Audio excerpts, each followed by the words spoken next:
Hello, honeys. Welcome to our weekly show. We've got the second Beesness dropping for you in the week, and that's because this is the one intended for Tuesday. I am happy to let you all know that my books are unpacked. The art that I have wall space for is mostly up, and I am feeling pretty good in the new place. We also are going to have our honey drop coming up soon. That's going to be released hopefully next week, along with our first full-length episode of the month. So make sure you're checking up and checking in to catch those both as they drop. And with that said, here we go. Our first headline of the day, a Minnesota nonprofit that has taken the lead in guaranteed income for artists announces the second phase of that initiative. Titled The Guaranteed Income Pilots Dashboard, it is a co-run effort between the Springboard for the Arts, a nonprofit formed in 2016, the Stanford Basic Income Lab, the University of Pennsylvania Center for Guaranteed Income Research, and the University of Tennessee. Those four entities are responsible for all the data I'm about to tell you. The 75 artists who received funds are located across rural Otter Tail County and St. Paul. Their eligibility was determined by living in these places that received previously aid from the Coronavirus Personal Emergency Relief Fund. The 75 received a total of $675,000 on prepaid debit cards in 18-month cohorts starting in April of 2021. According to the figures that Springboard provided hyperallergic, 70% of the recipients were BIPOC,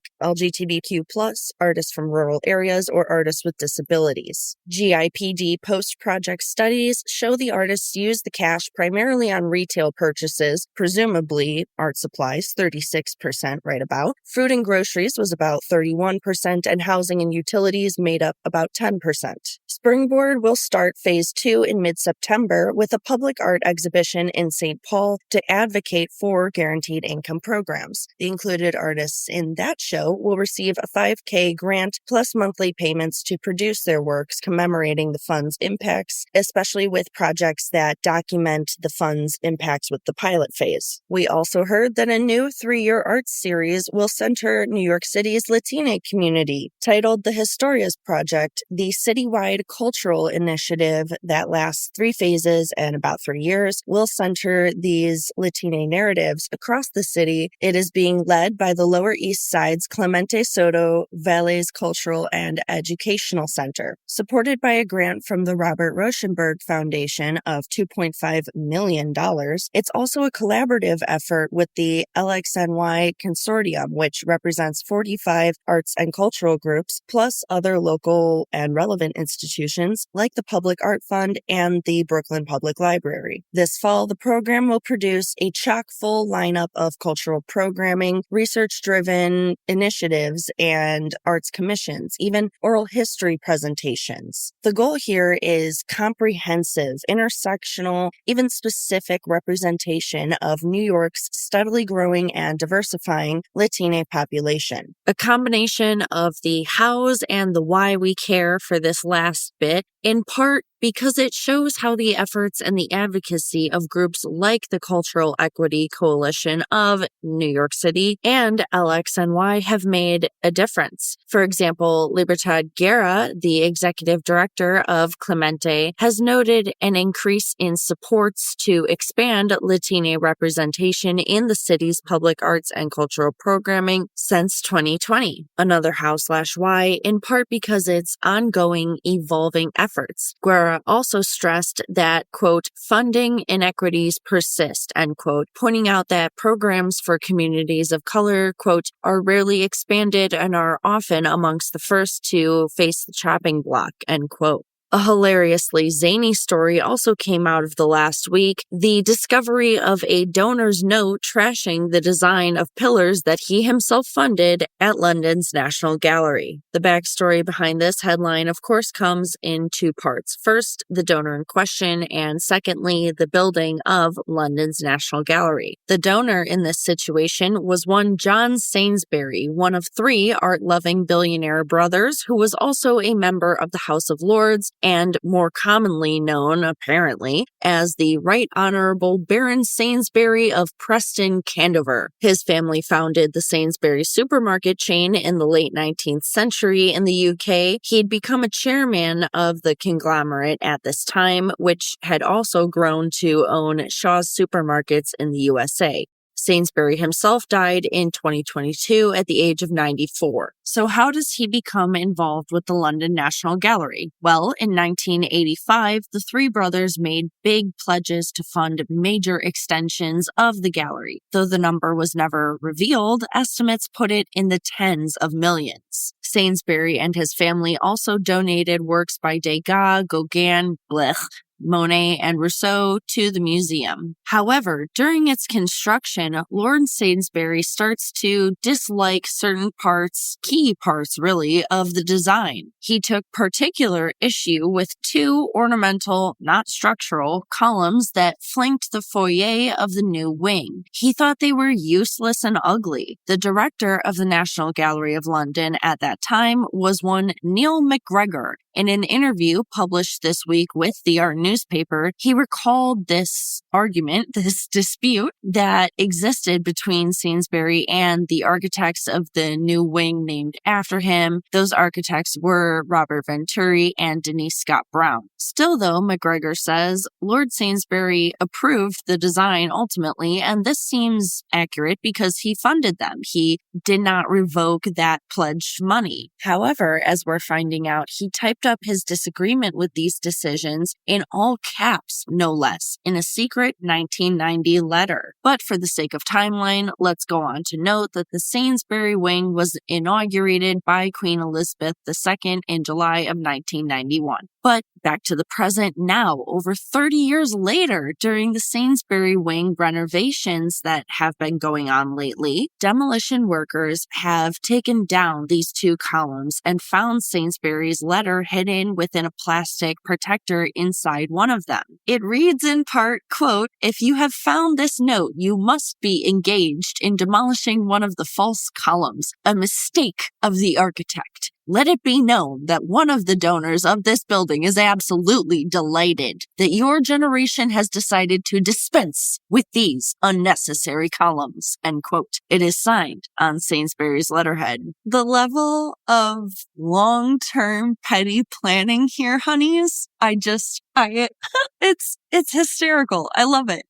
Props to you, Lord Sainsbury. You did, in fact, get the last word. Our truck art crossover related headlines continue this week, honeys. We caught wind of a headline that a truck exhibition on bodily autonomy is beginning its travels across this country. So the what here? A 27-foot-long container truck featuring a rotating display of artwork will focus on aspects of bodily autonomy and acceptance. It's part of the Body Freedom for Every, in parentheses, Buddy project, a 3-month one from New York City's arts organization, Project for Empty Space. The idea behind this show is to, quote, "celebrate all body types, embrace individual identity, and promote community building coast to coast," end quote. The show will feature not only photography, but also textile work, painting, collage, other mediums, and features 200 plus artists. The truck's journey will launch on September 4th with a kickoff event in Times Square. Attendees can view there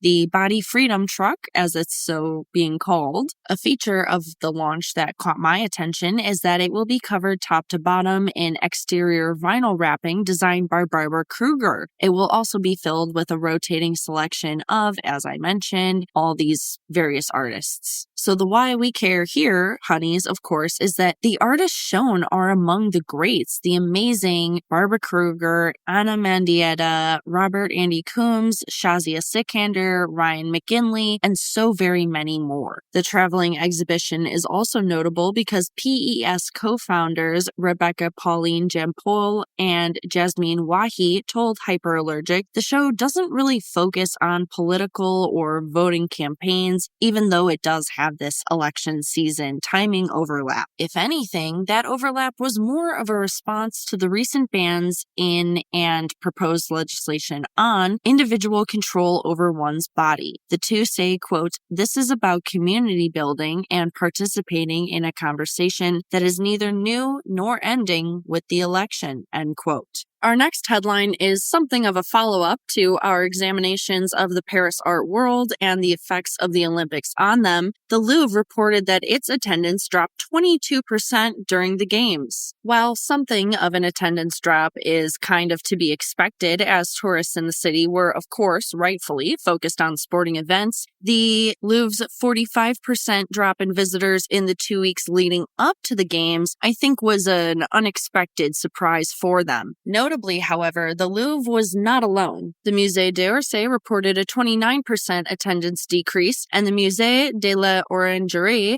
which houses some of Claude Monet's most famous water lilies, saw a 31% visitor drop. As for the whys behind this, of course, as we mentioned, tourists had attentions elsewhere. The Louvre, in all fairness, was also closed between July 25th and 26th. But one thing that stood out to me about this story is that these museums, like the many galleries we talked about being forced to close rather unexpectedly due to their proximity to the opening ceremonies, it's a very parallel thing. These museums are also located very near Olympic venues. They faced restricted access, so the security measures ahead of the opening ceremonies have really impacted Paris museum visitation, art museum visitation specifically. It's worth paying some attention to these drops, these decreases, not even flat lines, because they are in some senses unusual. For example, for comparison, the Met announced a resurgence in attendance this July. So clearly this is not an international trend. It is a localized, specific event that could have short-term finance or other effects on the city of Paris. The New York Times also announced last week that a new lawsuit claims a Florida family spent $6 million on fake Warhols. The claimants in this case are Matthew Judy and Richard Perlman, hereafter referred to as the family, versus the family's art dealer, Leslie Roberts of Miami Fine Art Gallery, as the defendant.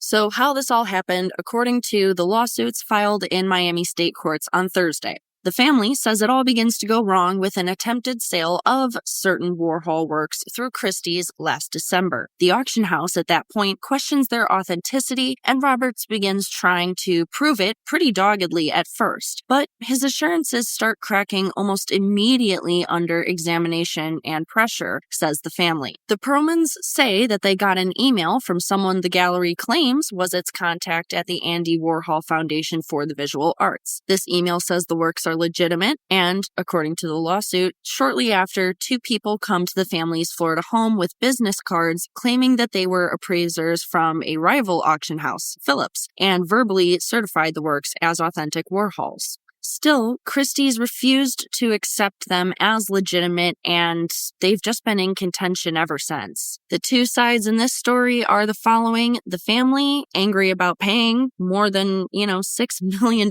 for potentially fraudulent works, accuses Roberts and Miami Fine Art Gallery as fraudsters. Roberts and his staff adamantly deny the lawsuit's version of events. He says he's being unfairly maligned. The Perlmans have been active partners in every single one of these art purchases. He went on to deny that the family had spent more than $6 million, said he never hired these supposed Phillips appraisers, and noted that while some of the Warhols came from the foundation, many more came from high-end and commonly seen as legitimate galleries. We'll be keeping an eye on that story as it unfolds. Last week also saw the rather surprising announcement that a tech-funded art museum is moving downtown for free rent, a pretty unusual situation for that sort of museum. The Institute of Contemporary Art of San Fran will move from Dogpatch for San Fran's downtown at essentially no cost because of a licensing agreement with the developer Vornado Realty Trust to occupy a new home inside the 5-story modernist building known as the Cube for 2 years. That agreement was signed Thursday. We We mostly decided to include this headline today, honeys, because of the reasoning behind it, that these are smart people who recognize the economic impacts of the arts. While the museum will be responsible for minor moving costs, the developer has chosen to cover rent and utility fees because, quote, they are hoping the museum will lift the building's profile and lure tenants who want to be neighbors with the cutting-edge creative institution, end quote. It is quite literally an investment into the potential economic growth of this area via the arts. And I know we're over our usual time limit here, honeys, but we've got two more really quite impressive stories in terms of auctions and events, so let's go ahead and cover them real quick. First, we found out that Prince of Hokusai's Great Wave will headline Bonhams and Christie's auction this fall. The work in question, you would know it if you saw it. It's a woodblock print showing stormy seas tossing with Mount Fuji as the tiniest sliver of color in the distance. Almost 200 years later, it's arguably the most recognizable Japanese artwork in the nation's history. Experts believe that roughly 5,000 to 8,000 of original woodblock prints exist today, but a much smaller percentage of those is in good shape. So the two will be on sale at Bonhams, New York, September 14th, a private collection of Japanese prints and watercolor sale, as well as Christie's New York Asian Art Week, which lasts September 11th through the 17th. I know I sound a little bit like an advertisement here, but I promise there's a reason we care, and it is both the rarity and the popularity of the prints, but also because of the market trend indications. We're seeing these sales coincide with an all-time high interest in the Great Wave works. These auctions also demonstrate, maybe from a bit of a different angle, how much the art world is quite literally placing its bets in Asian marketplaces, in collectorship that is based on or active in that region of the world. Interviewing with Art News, Bonham's director of Japanese art, Jeff Olson, said that an example of the print in good condition without any in-painting and fresh to the market can go for anywhere between $500,000 and $1.5 million US. He goes on to say, though, that the last one of these prints to sell was not as early on in Hokusai's career, not as in pristine condition as this one, and that one sold for $2.8 million US last March. So odds are we're going to see some astronomical figures coming out of those auctions, and that's pretty exciting. And finally, honeys, signed Dali prints are about to head to auction after having been rediscovered in a garage in London. The works were purchased almost 50 years ago. The consignor, who later stored them in the garage, got the lithographs for about 500 euros or approximately 3,100 euros today's money from a since-closed London gallery. Evaluator Chris Kirkham came across the works then following an invitation to the consignor's property located in Berkeley Square. He saw them, he got so excited about them, and sure enough, the works were identified as a collection of 10 lithographs by Dali and precursors to the Spanish painter's 1978 series, L'Art d'Aimer d'Ovid, or Ovid's Art of Loving. These works are described as especially poetic, with the subjects seen in various mythological and natural settings. The prints are expected to make at least triple those few thousand euros they were purchased for at the time in the upcoming auction, Hanson's Richmond, on September 30th. They'll be put up alongside 5 other lithographs found in that estate by French painter and engraver Theo Tobes. All right, honeys. That is our Beesness for the week. Those are our headlines. Make sure you keep up with us as we drop more episodes this month, brand new content, brand new directions, and hopefully soon my voice will not be the only one you will be hearing. More to come on that later. In the meantime, take care of yourselves, honeys. Hydrate or dihydrate. And, if you're looking for a book recommendation, I am currently rereading for the at least 5th time Mexican Gothic by Silvia Moreno Garcia. Go ahead and check it out if that's something you're interested in. This podcast and this episode were created, produced, hosted, and researched, as well as fact-checked by yours truly, Celia Bugno. It was edited by our brand new sound engineer and producer of our intro music, Chris Meinhold. Don't forget to like, share, and subscribe on all of your favorite streaming platforms, as well as your social medias.